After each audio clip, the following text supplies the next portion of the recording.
शहर की चमकती सड़कों के बीच अमन और सुमन का रिश्ता चुपचाप पनप रहा था।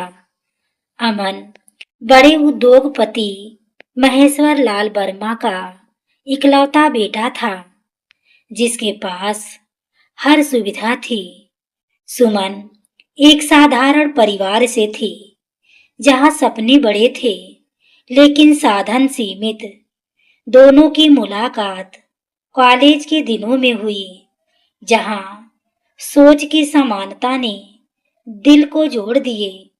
अमन को सुमन की सादगी में सच्चाई दिखती थी, जो भीड़ में भी अलग लगती थी।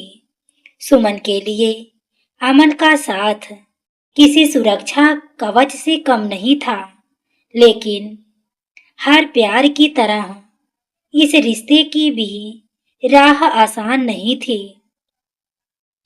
महेश्वर लाल को बेटे के बदलते व्यवहार से कुछ शक होने लगा। उन्हें डर था कि उनका बेटा भावनाओं में बहकर गलत फैसला ना कर बैठे। उन्होंने सुमन के बारे में जानकारी निकलवाई तो उसका साधारण जीवन देखकर नाक सिकुड़ गई। उनके मन में यह धारणा बैठ गई कि गरीबी मजबूरी बनकर लालच को जन्म देती है। महेश्वर लाल को लगता था कि पैसा ही हर रिश्ते की असली परीक्षा होता है। उन्होंने अमन से साफ कह दिया कि वह इस रिश्ते के खिलाफ है। अमन ने पहली बार पिता के सामने अपनी पसंद के लिए आवाज उठाई। यह टकराव महज शब्दों का नहीं, दो सोचों का था। सुमन इन सब बातों से अनजान अपनी बीमार माँ की देखभाल में जुटी रहती थी। उसकी दुनिया दवाइयों, प्रार्थनाओं और छोटे छोटे संघर्षों से बनी थी। उसे अंदाजा भी नहीं था कि कोई उसे दूर से परख रहा है। महेश्वर लाल ने तय कर लिया कि वह खुद सच्चाई जानेंगे। उन्हें यकीन था कि इंसान का असली चेहरा तब सामने आता है जब कोई देख ना रहा हो। उन्होंने एक अनोखी योजना बनाई जो सुमन की जिंदगी की दिशा बदलने वाली थी। यह परीक्षा सिर्फ सुमन की नहीं, उनके अपने अहंकार की भी थी। एक ऐसा खेल शुरू होने वाला था जिसमें सच छुपा होगा और झूठ बेनकाब। और यहीं से इस कहानी ने एक गहरा मोड़ लेना शुरू किया। महेश्वर लाल ने शहर के भीड़ भाड़ वाले इलाके को अपनी परीक्षा की जगह चुना। उन्होंने महंगे कपड़े उतार कर फटे पुराने वस्त्र पहन लिए, चेहरे पर थकान और आंखों में बेबसी का अभिनय सजा लिया। लाठी के सहारे वे मंदिर और मस्जिद के बीच बैठ गए। उनकी निगाहें उसी रास्ते पर टिकी थी जहां से सुमन रोज गुजरती थी। सुमन उस दिन देर से निकली थी क्योंकि माँ की तबीयत फिर बिगड़ गई थी। उसके हाथ में दवाइयों की पर्ची और थैली थी। चेहरे पर चिंता साफ झलक रही थी। बूढ़े को देखकर वह एक पल को रुकी। उसके कदम आगे बढ़े लेकिन दिल पीछे रह गया। उसने अपने थैले में झांका जहां सिर्फ थोड़ा सा खाना था। महेश्वर लाल ने कराहती आवाज में पानी मांगा। सुमन ने बिना सवाल किए पास की दुकान से पानी खरीदा। पानी देते वक्त उसकी उंगलियां ठंड से कांप रही थी। बूढ़े ने कहा कि उसे बहुत दिनों से ठीक से खाना नहीं मिला। सुमन की आंखें भर आई, लेकिन उसने खुद को संभाला। उसने अपनी रोटियां निकालकर उनके हाथ में रख दी। वह जानती थी कि घर जाकर उसे खुद भूखा रहना पड़ेगा, फिर भी उसके चेहरे पर कोई पछतावा नहीं था। महेश्वर लाल उसकी आंखों में झांकते रहे। वहां लालच नहीं, सिर्फ करुणा थी। सुमन चुपचाप उठी और आगे बढ़ गई। पीछे बैठे बूढ़े का अभिनय एक पल को डगमगा गया। पहली परीक्षा उम्मीद से कहीं ज्यादा असर छोड़ चुकी थी। अगले दिन सुमन फिर उसी रास्ते से गुजर रही थी। मन पहले से अधिक बोझिल था। माँ की दवाइयों का खर्च बढ़ता जा रहा था और पैसे हाथ से फिसल रहे थे। फिर भी उसने चेहरे पर शिकायत की कोई लकीर नहीं आने दी। वह जैसे ही मोड़ पर पहुंची, वही बूढ़ा फिर दिखाई दिया। उसके कंधे और ज्यादा झुके हुए लग रहे थे। ठंडी हवा चल रही थी और लोग उसे अनदेखा कर कर आगे बढ़ रहे थे। सुमन कुछ पल के लिए रुकी, फिर अपनी शाल कसकर लपेट ली। उसके मन में दर्द था, क्योंकि वही शाल रात में माँ को ओढ़नी थी। बूढ़े ने धीमी आवाज में कहा कि आज ठंड बहुत चुभ रही है। उसकी आवाज में कंपन था, या शायद सुमन को ऐसा लगा। सुमन ने इधर उधर देखा, कोई मदद को नहीं दिखा। उसने बिना कुछ कहे अपनी शाल उतार दी। वह शाल उसके लिए महज कपड़ा नहीं था, एक सहारा थी। फिर भी उसने उसे बूढ़े के कंधों पर डाल दिया। महेश्वर लाल का दिल पहली बार जोर से धड़का। यह त्याग अभिनय नहीं हो सकता था। सुमन ने सिर झुकाकर बस इतना कहा कि दुआ कर दीजिएगा। उसने कोई धन्यवाद नहीं मांगा, कोई उम्मीद नहीं रखी। बूढ़े की आंखें नम हो गई। किरदार निभाना मुश्किल हो गया। सुमन चुपचाप आगे बढ़ गई, जैसे कुछ हुआ ही ना हो। उसके कदमों में थकान थी, लेकिन मन में संतोष था। महेश्वर लाल देर तक उसी जगह बैठे रहे। उनकी बनाई हुई कसौटी धीरे धीरे उन्हें ही परख रही थी और कहानी एक नई गहराई में उतरने लगी। महेश्वर लाल उस रात लौटे तो मन असामान्य रूप से बेचैन था। सुमन का शांत चेहरा बार बार उनकी आंखों के सामने आ रहा था। उन्होंने सोचा था कि वे एक लालची लड़की को पकड़ लेंगे, लेकिन अब सवाल यह था कि क्या वे गलत दिशा में सोच रहे थे। दूसरी ओर अमन भी पिता के बदले हुए व्यवहार को महसूस कर रहा था। वह समझ गया था कि कोई ना कोई योजना जरूर चल रही है। अमन ने सुमन को फोन किया और उसकी थकी आवाज सुनकर परेशान हो गया। सुमन ने हमेशा की तरह कहा कि सब ठीक है। वह अपनी तकलीफ दूसरों पर डालना नहीं चाहती थी। महेश्वर लाल अगले दिन फिर उसी जगह पहुंचे। इस बार उनका अभिनय पहले से ज्यादा कठिन लग रहा था। उनकी आंखें खुद सवाल कर रही थी। सुमन दूर से आती दिखाई दी तो दिल अनायास धड़क उठा। उसके हाथ में सब्जियों की छोटी थैली थी। उसने बूढ़े को देखा और एक पल के लिए ठिठक गई। महेश्वर लाल ने जानबूझकर नजरें चुरा ली। वे देखना चाहते थे कि क्या सुमन बिना मांगे भी रुकेगी। सुमन ने कदम पीछे धीमे किए और पास जाकर बैठ गई। उसने पूछा कि आज कुछ खाया या नहीं। बूढ़े की आवाज भर्रा गई। जवाब देना मुश्किल हो गया। सुमन ने पास की दुकान से थोड़ी खिचड़ी मंगवाई। वह खुद नहीं खाई, लेकिन उन्हें खिलाती रही। महेश्वर लाल के भीतर कुछ टूटने लगा। परीक्षा अब सुमन की नहीं, उनके दिल की हो चुकी थी। अगले दिन महेश्वर लाल ने अपनी सबसे कठिन परीक्षा की योजना बनाई। उन्होंने सोचा कि करुणा के बाद अब ईमानदारी परखा जाए। सुमन की भीड़ में जानबूझकर उन्होंने एक पर्स सड़क किनारे गिरा दिया। उस पर्स में नोटों की मोटी गड्डियां थी। महेश्वर लाल ने दूर खड़े होकर सब कुछ देख रहे थे। कुछ लोग आए, पर्स देखा और अनदेखा कर आगे बढ़ गए। सुमन थोड़ी देर बाद वहां पहुंची। उसकी नजर पर्स पर पड़ी और वह रुक गई। उसने चारों ओर देखा, शायद कोई खोजता हुआ मिल जाए। कोई नहीं दिखा तो उसने पर्स उठाया। पल भर के लिए उसके चेहरे पर चिंता उभरी।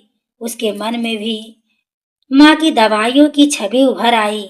फिर भी उसने पर्स खोलकर नहीं देखा। वह सीधे पास की मस्जिद की ओर चल पड़ी। वहां मौजूद मौलवी साहब को पर्स सौंप दिया। उसने कहा कि शायद किसी मजबूर का पैसा हो। मौलवी ने उसे दुआ दी और भरोसा दिलाया कि मालिक मिल जाएगा। सुमन ने चैन की सांस ली। उसके कदम हल्के हो गए। महेश्वर लाल की आंखें भर आई। उनका शक लगभग टूट चुका था। परीक्षा का उद्देश्य खोने लगा था। उन्हें पहली बार लगा कि वे गलत लड़ाई लड़ रहे हैं और कहानी सच की ओर करीब आ गई। उस दिन के बाद महेश्वर लाल के भीतर अजीब सी खामोशी बस गई थी, जो उन्हें लगातार सवालों से घेर रही थी।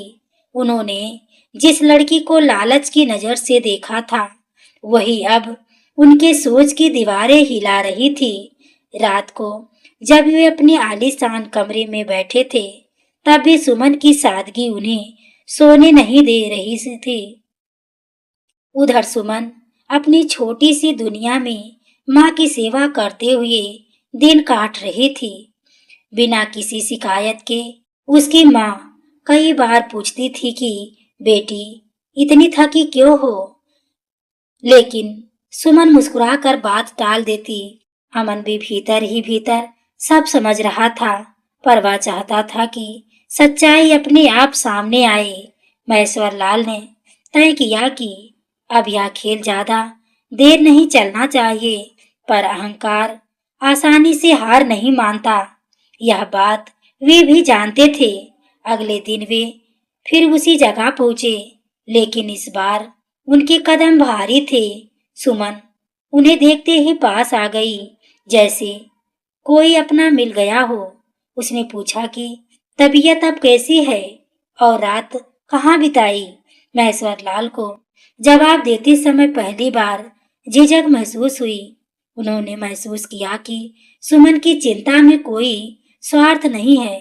यह सवाल सिर्फ इंसानियत से भरे थे। सहानुभूति से उपजे हुए सुमन ने उनके लिए गरम चाय मंगवाई और खुद खड़ी रही। महेश्वर लाल का मन बार बार कह रहा था कि अब सच बता दिया जाए, लेकिन भीतर का अभिमान अभी भी रास्ता रोके खड़ा था। उन्हें लग रहा था कि अगर सच सामने आया तो वे खुद छोटे पड़ जाएंगे। सुमन ने जाते जाते कहा कि अगर कुछ जरूरत हो तो बताइएगा। उसकी यह सहज चिंता किसी अभिनय का हिस्सा नहीं हो सकती थी। महेश्वर लाल ने पहली बार अपने बनाए मापदंडों पर शक किया। उन्होंने महसूस किया कि इंसान की कीमत बैंक बैलेंस से नहीं आकी जा सकती। उनकी अंतरात्मा अब साफ आवाज में बोलने लगी थी और यह आवाज उन्हें अगली अंतिम परीक्षा की ओर ले जा रही थी।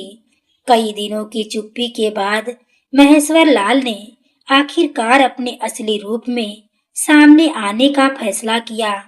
उस दिन सुमन माँ के लिए दवा लेकर लौटी थी और मन पहले से ही थका हुआ था। उसे यह अंदाजा नहीं था कि आज उसकी जिंदगी की सबसे बड़ी परीक्षा होने वाली है। महेश्वर लाल महंगे कपड़े में गाड़ी और ड्राइवर के साथ उसके सामने खड़े थे। सुमन एक पल को उन्हें पहचान नहीं पाई और फिर अचानक सब समझ में आ गया। वह वही बूढ़ा था, लेकिन अब चेहरे पर बेबसी नहीं, अधिकार झलक रहा था। महेश्वर लाल ने ठंडी आवाज में अपना परिचय दिया और सीधे मुद्दे पर आ गए। उन्होंने कहा कि वे अमन के पिता हैं और सब कुछ जानते हैं। फिर उन्होंने एक खाली चेक निकालकर सुमन की ओर बढ़ा दिया। कहा कि जितनी रकम चाहिए लिख दो और मेरे बेटे की जिंदगी से दूर हो जाओ। सुमन का शरीर सिहर उठा, लेकिन उसकी आंखें झुकी नहीं। उसने पहली बार भीतर के डर को पीछे छोड़कर सीधी नजर से देखा। सुमन ने शांत लेकिन दृढ़ स्वर में कहा कि वह बिकने वाली नहीं है। उसने बताया कि गरीबी मजबूरी हो सकती है, चरित्र नहीं। चेक उसकी हथेली में आया ही नहीं, उसने वही मेज पर रख दिया। महेश्वर लाल को यह जवाब उम्मीद से कहीं ज्यादा चुभा। उनका घमंड आहत हुआ और आवाज में कठोरता आ गई। उन्होंने कहा कि ऐसी लड़कियां अक्सर मौका देखकर रंग बदल लेती हैं। सुमन की आंखों में आंसू थे, लेकिन आत्मसम्मान उनमें भी बड़ा था। उसने कहा कि वह अमन से प्यार करती है, पर उसकी कीमत नहीं लगा सकती। उसने यह भी कहा कि अगर रिश्ता टूटना है तो सच की वजह से टूटे। महेश्वर लाल पहली बार शब्दों के सामने हारती महसूस कर रहे थे। यह सामना अब सिर्फ परीक्षा नहीं, आईना बन चुका था और उसी आईने में उनका अपना घमंड साफ दिखने लगा था। सुमन के शब्दों के बाद वहां कुछ पल के लिए गहरी खामोशी छा गई थी। महेश्वर लाल को पहली बार लगा कि उनकी दौलत किसी के आत्मसम्मान के आगे बेबस है। वे कुछ कहना चाहते थे, लेकिन शब्द जैसे साध चुके थे। उसी समय पीछे से अमन की आवाज गूंजी, जो सब कुछ सुन चुका था। अमन ने पिता के सामने आकर सुमन का हाथ थाम लिया। उसकी आंखों में डर नहीं, बल्कि एक अडिग विश्वास था। उसने साफ कहा कि वह सुमन को जानता है और उस पर गर्व करता है। अमन ने यह भी स्वीकार किया कि उसे अंदेशा था कि पिता कोई परीक्षा जरूर लेंगे, लेकिन उसने यह भी नहीं सोचा था कि यह परीक्षा इतनी अपमानजनक होगी।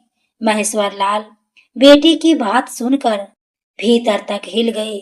उन्हें महसूस हुआ कि वे बेटे को नहीं, खुद को खो रहे थे। सुमन ने अमन का हाथ धीरे से दबाया, जैसे उसे शांत कर रही हो। उसने कहा कि वह किसी के खिलाफ नहीं है, बस सच के साथ है। उसका कहना था कि प्यार दबाव में नहीं, बराबरी में फैलता है। महेश्वर लाल को पहली बार सुमन की आंखों में शिकायत नहीं, सच्चाई दिखी। उन्हें याद आया कि उन्होंने कब इंसान से ज्यादा दौलत को महत्व देना शुरू कर दिया। उनका सिर अपने आप झुकने लगा। उन्होंने भारी आवाज में कहा कि शायद उनसे बहुत बड़ी गलती हो गई है। अमन और सुमन दोनों स्तब्ध थे। यह वह पल था जिसकी किसी ने कल्पना नहीं की थी। महेश्वर लाल का घमंड धीरे धीरे टूट रहा था और उसके स्थान पर पछतावे ने जगह ले ली थी। रिश्तों की दिशा बदल चुकी थी। महेश्वर लाल की आंखों में उस दिन पहली बार सच्ची नमी दिखाई दी थी। उन्होंने सुमन के सामने हाथ जोड़कर माफी मांगी, बिना किसी दिखावे के। उनका कहना था कि वे दौलत के घमंड में इंसान को परखना भूल गए थे। सुमन ने कोई बड़ा भाषण नहीं दिया, बस सिर झुकाकर माफी स्वीकार कर ली। उसकी विनम्रता ने माहौल को और भी शांत कर दिया। अमन ने महसूस किया कि आज वह अपने पिता को नए रूप में देख रहा है। महेश्वर लाल ने उसी दिन सुमन की मां के इलाज की पूरी जिम्मेदारी ले ली। उन्होंने बेहतरीन डॉक्टर और दवाइयों की व्यवस्था करवाई।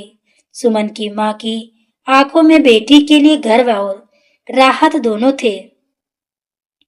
कुछ ही हफ्तों में उनकी सेहत में साफ सुधार आने लगा। घर का माहौल बदलने लगा। जहां पहले शक था, वहां अब अपनापन था। महेश्वर लाल ने सुमन को बहू नहीं, बेटी की तरह अपनाने का फैसला किया। उन्होंने समाज के सामने खुलकर यह बात कही कि इंसान की पहचान उसके कर्मों से होती है। अमन और सुमन का रिश्ता अब छुपा नहीं, स्वीकार किया हुआ था। एक सादे लेकिन भावनात्मक समारोह में दोनों की सगाई हुई। उस दिन महेश्वर लाल ने खुद सुमन के सिर पर हाथ रखकर आशीर्वाद दिया। शादी भी उतनी ही सरल और गरिमापूर्ण तरीके से संपन्न हुई। वहां ना दिखावा था, ना अहंकार, सिर्फ रिश्तों की सच्चाई थी। दो अलग अलग दुनिया अब एक दूसरे को समझ चुकी थी। सुमन ने कभी बदला नहीं चाहा, उसने सिर्फ सम्मान चाहा था और वही सम्मान उसे पूरे परिवार से मिला। महेश्वर लाल ने जाना कि प्यार और ईमानदारी खरीदी नहीं जाती। अमन और सुमन ने साबित कर दिया कि सच्चाई हर परीक्षा में खरी उतरती है। और यही यह कहानी समाप्त होती है इंसानियत, प्रेम और सम्मान की जीत के साथ। तो इस कहानी को लेकर आपकी क्या राय है? और एक छोटा सा और प्यारा सा कमेंट जरूर करें। आपकी बहुत बड़ी कृपा होगी। पूरी कहानी को सुनने के लिए आपको तहे दिल से धन्यवाद।